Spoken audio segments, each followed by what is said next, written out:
Hi there. Happy fall day.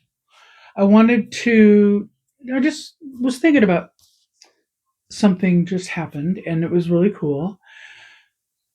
So there is a lady that I've lived in this house for 2 years, and it's kind of a bit busy road, kind of a busy residential road, but not too bad. Anyway, I started seeing this lady walking down the sidewalk carefully, and I thought, she was an older lady. She looked like my mom. She looked just like my mom. Everything about her, like the way she dressed, her clothes, her hair, her body, her stance, the fact that she was walking all the time. My mom always used to walk, and she just kind of intrigued me. And she looked like she was recovering from something. And I came to realize or discover later that she had had knee surgery. So she was walking it off. And, I admire that. I'm not a walker. I don't really like to walk that much. Um, so I admire that. Somebody that's that old and they're going to like just take charge of their health and recover from a thing. Anyway, this is really high. Sorry, I have to come down a little bit lower. Anyway, so one day, I was actually happened to be on my birthday. I decided, hey, there's that lady. So I'm going to go run out. So I ran out. I was going somewhere that day for my birthday, but I ran out and said, hi. I said, I've been wanting to meet you.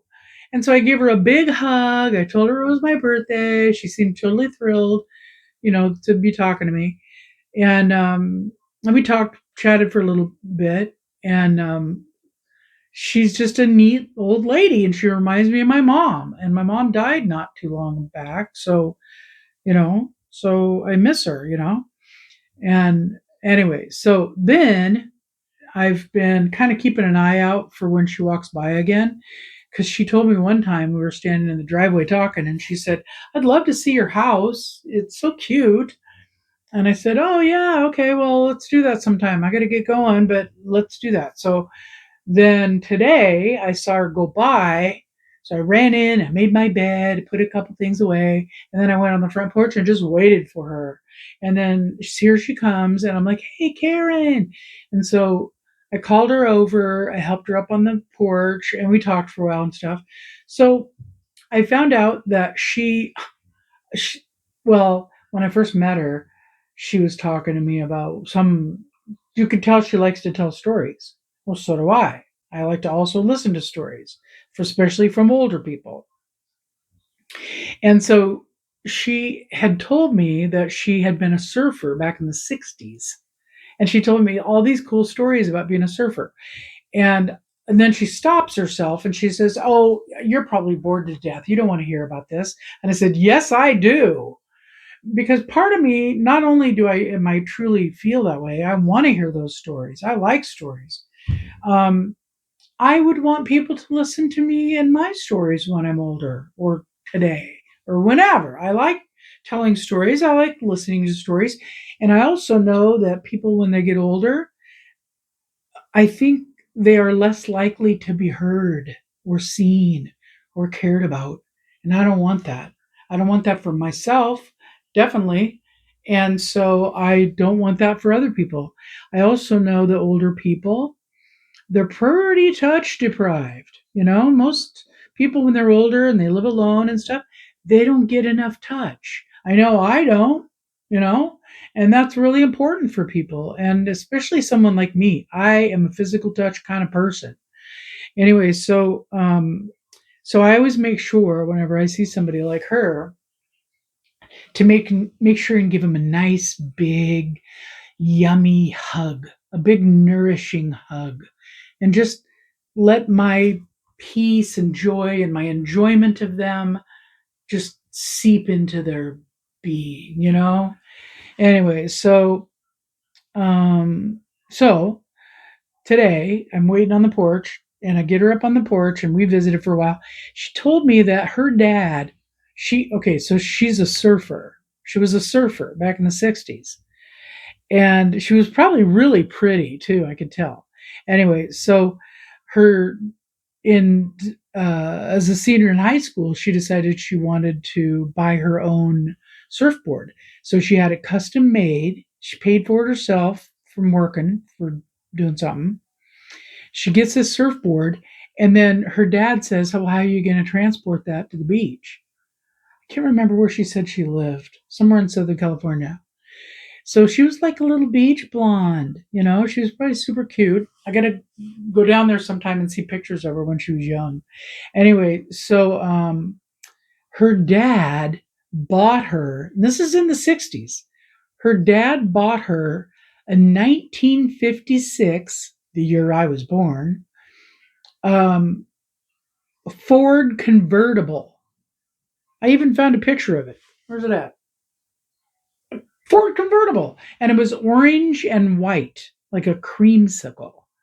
Anyway, so she put her top down and stuck the surfboard in the back seat, and it came up over the front seats, I guess. I can just imagine that. And then she used to also like sneak into the drive-in theater with her friends, and then some of them would have to go in the trunk. She just had some cool stories. And she's 82. She's 82, and she's just a neat older woman, lived a long, interesting life. And I'm friends with her now. And we traded phone numbers.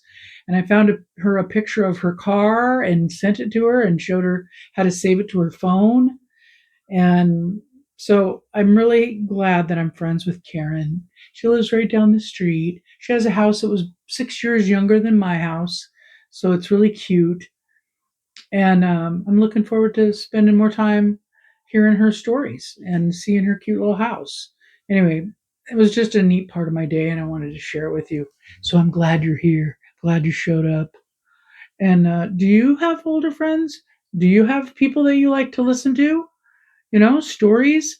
Can you think of stories that you've heard older people tell that were really fascinating? Like, tell me about that, because I love that kind of stuff.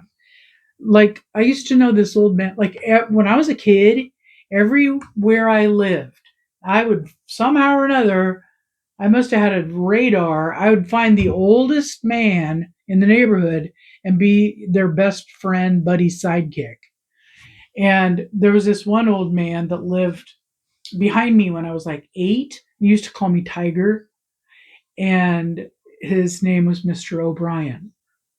And I just loved that old guy. And I would just sit and listen to him tell his stories. And then when I was 18, I had my first house, and there was a man that lived next door to me, old man. And I was out trimming my grapevines one time. And he comes out and he looks over the edge, like I didn't know him yet. He looks over the fence, the where the grapevines were on the fence, and he goes, "Do you want leaves or do you want fruit?" And I'm uh, like, is it a trick question? I don't know. And I was, kind of shy, so I was frozen place. And he said, "Give me these." And he grabs the clippers out of my hand, and he went to town on those grapevines. I mean, I never knew anything about pruning things, and he hacked that thing back so bad, I thought he was insane. And the following year, oh my God, that thing was nothing but grapes. And then I had a Great Dane who used to go over and eat all the grapes up as far as he could reach. And we used to call him a Grape Dane. Anyway, all right. I'll ramble on and on if I don't shut up at some point. So here's my stopping point. Thanks for coming. Thanks for talking to me about your stories and your old people. And, sometimes I just think I would just like to go into a old folks home of some type or whatever and just like go into a little room with them and then just have them all sit and tell me their stories. I think that would be the most awesome thing for them. And I would love it too. Anyway, all right. Better shut up. I got to go eat dinner. See ya.